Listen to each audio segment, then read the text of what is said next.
Hi, everybody. It's been a few days, a week that I've made a video. My uncle, he just been on me about making another video. So I'm like, let me make a video. Anyway, y'all, I want to start off first by giving thanks and honor to my Heavenly Father. Uh, this week has really been trying. My son, of course, I was able to get him home and he jumped in the tub and took a bath and got a cigarette from me and he was going towards the door. So I said, "Where you going?" He said, "Outside to smoke." And I didn't think nothing of it. I just was like, well, okay, I give him a little space. I won't be breathing all down his neck. I went out the door. Of course, he was gone. So I said, "Hey, that did it. That was it." I said, "No more chasing. No more." Y'all, I just can't do it no more. I just can't do it no more. I love him to death, but that's a job in itself when you chasing one of your children that's on drugs. It's heavyweight. Anywho, excuse me, y'all. I remember my middle son telling me one time, he was like, "Mom, like when I had met a dude, and of course he was living on the bus stop, and so he went to acting up and stuff, and so my son say, well, Mama, remember where you got him from, the bus stop." And that has always stuck with me.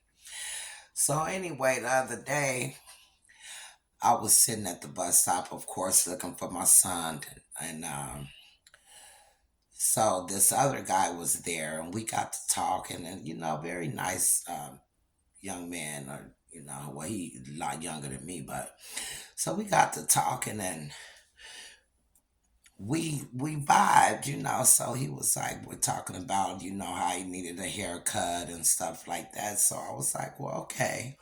I said, I got some clippers at the house. I said, I'll cut you up. And he said, for real, you'll help me? I said, yeah. I said, long as you helping yourself, because he was telling me about getting housing and stuff through this program and everything. And I was like, but that's good. I said, at least you're not just out here, you know, doing nothing. I said, you're not who your situation is. So I said, because we got a lot of people out here that's not even being proactive in, looking for housing or trying to get off the streets. They just want to get high and then live off the land, basically. So uh I commended him, so I was like, okay, yeah, I get you. Cause he was talking about going to work and stuff like that. So y'all, I know y'all gonna think I'm crazy, but I ended up letting him sleep for 2 days. And he was like, thank you. He was so grateful though. He was like, that's the most sleep I done had in a month. And I was like, well, yeah, if you get yourself together and go in somewhere, you can sleep how you want to sleep. This is a choice. You ain't got to be out here like this, chasing this mess and not getting sleep. So, anywho, this fool was going down to to Cass to get his ID and birth certificate, because he said he wanted to work and stuff. So he ended up asking me, talking about, you gonna buy me some clear? And at first I had to think about it. I said, clear? What? And then I said, this, I almost cussed y'all. I said, this nigga wrote talking about meth. We got to 44th Street at Indian School, and I left from right there. Okay. I said, not the ninja didn't say, uh, well, hey, how can I hustle to help you in the house, I've been eating all your zoom zooms and wham whams up and stuff. This Negro said some clear. So I said, yeah, baby, this ain't the house for you. I said, if I don't even allow my sons and to be around me on that mess, what make you think that you are allowed to uh, be in my home with that foolishness? So anywho, I ain't seen and talked to him. I blocked him and everything. So anyway, I was talking to someone that's very close to me, and we have children that's battling addiction, and it's so hard because you love them, you don't want to see them out there, but yet and still they come through, they run amok, they upset your home, and it's like you just get so tired of it. It's like now we're at the point where we're tired of it, when they come eat all your food, and then this ninja gonna say, the person that I'm close to, he say, well, he going to sell his food stamp. I said, no, that ninja didn't say that. I said, did he offer to give you anything or let you use, or put some food in the house? He was like, no. I said, wow. I said, see, this is what comes with addiction. It's a selfish way of life, because you don't think of nobody but yourself. And I know to a lot of us that has children out here, and we're going through addiction with them because we're really in it with them. If you're that type of parent where you just don't throw your kids away because they're addicted. If anything, you want to try to be a support, plant a seed and let them know that, hey, we're here, but goddamn, they're going to have to start being here for themselves. And that's all it is to it, because you're not going to kill me. Me, Che, I got my own health issues, but I put that to the side and I go out and I look for them. Not saying that I need a pat on the back, because I don't, but the things I do, I don't have to do. Uh, I choose to because I love them and I want to see them live. But we can want that. We can want that. But they got to want it. They got to want it. And if you're a mother or father out there that's dealing with a child that's addicted, hey, take care of yourself. Don't tire yourself out for someone who is not tired of tiring their own self out.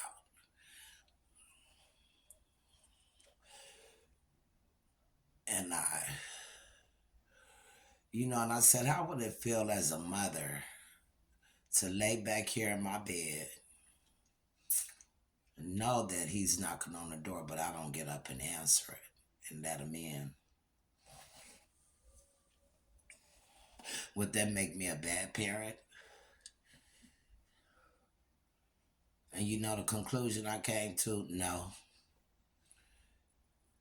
Because, number one, you don't know what their thoughts are. You don't know what all they're under the influence of. And these drugs nowadays that they putting out here is driving our kids crazy. It's an epidemic. And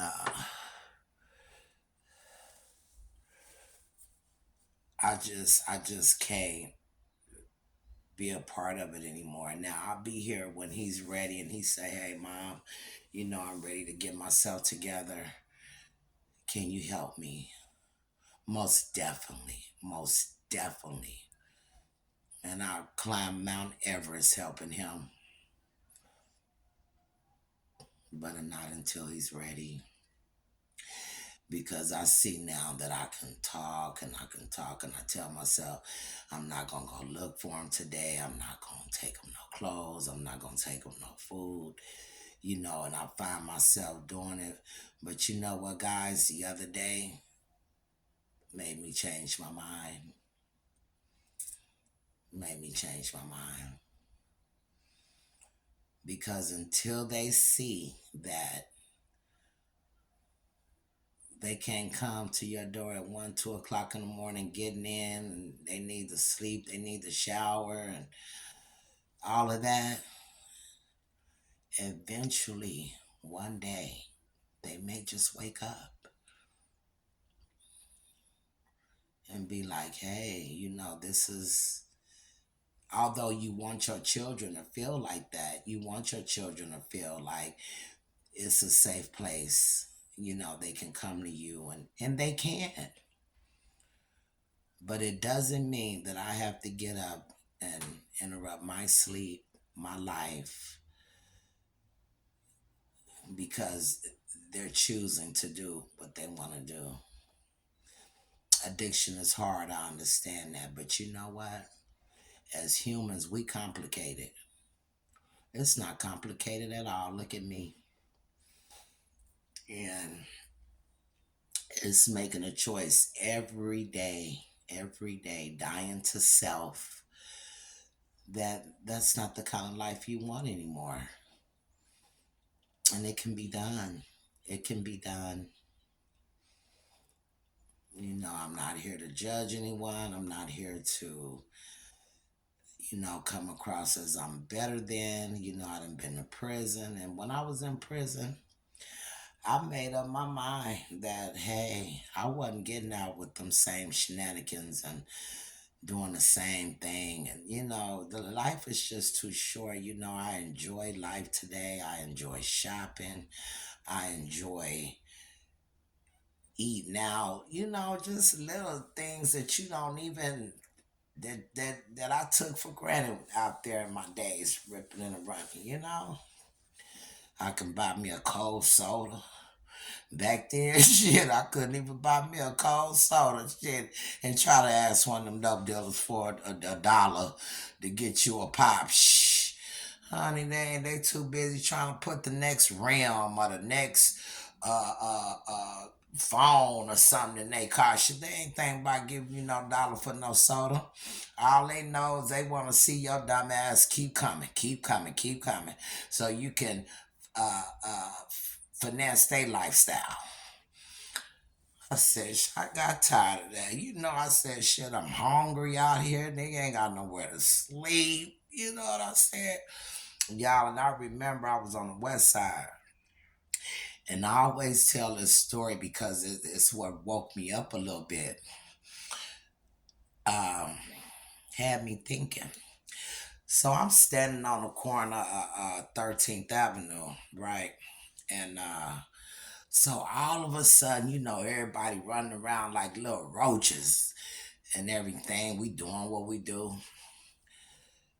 All of a sudden, this thunderstorm came. I mean, rain out of nowhere. It was thundering. I mean, this rain was raining cats and dogs. I looked up. It wasn't a soul outside. I was like, damn, where everybody go that quick? But do you think anyone reached their hand out to me and say, come on and go with me? I stood there and I didn't know where to go, what to do. I'm soaking wet, ain't got no clothes. So I went to this old house that everybody went into. Pitch black, no lights, no water, no nothing. I didn't know who was back there. So I got out of all of my clothes and I wrung them out and hung them. I'm standing there just butt naked, just, you know, praying that my clothes dry and praying that I can hurry up and, somewhat be a little dry so I can get up out this dark house because I didn't know what was back there. And I often think about that because God has saved me. He has brought me out when I was too foolish,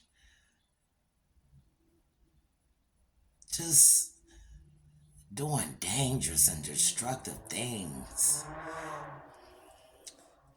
And so can't nobody tell me God ain't real.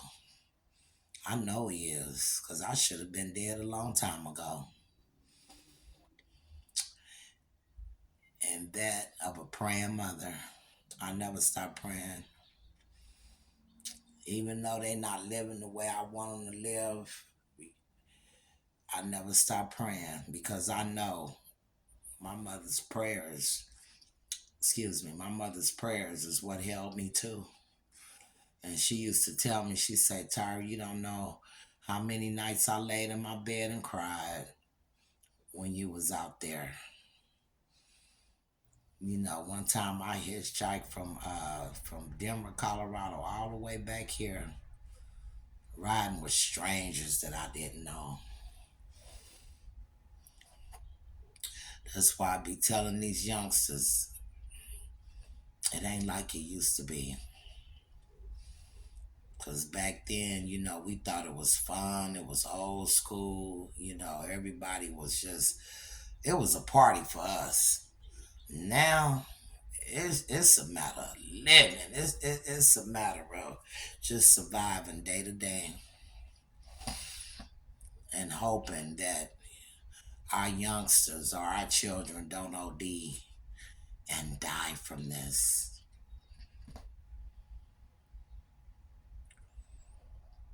It's really sad. It really is. But you know what? I want y'all to hold to y'all faith. I want y'all to keep praying and know. If you want to know, do you have to just tire yourself out running behind that child? No. Do you have to keep opening up your door at 2, 3 o'clock in the morning? No. But you do let them know you love them and that you praying and one day they will be delivered from it, you know? So with that, I love you guys. I'm gonna try to get a video on here tomorrow too.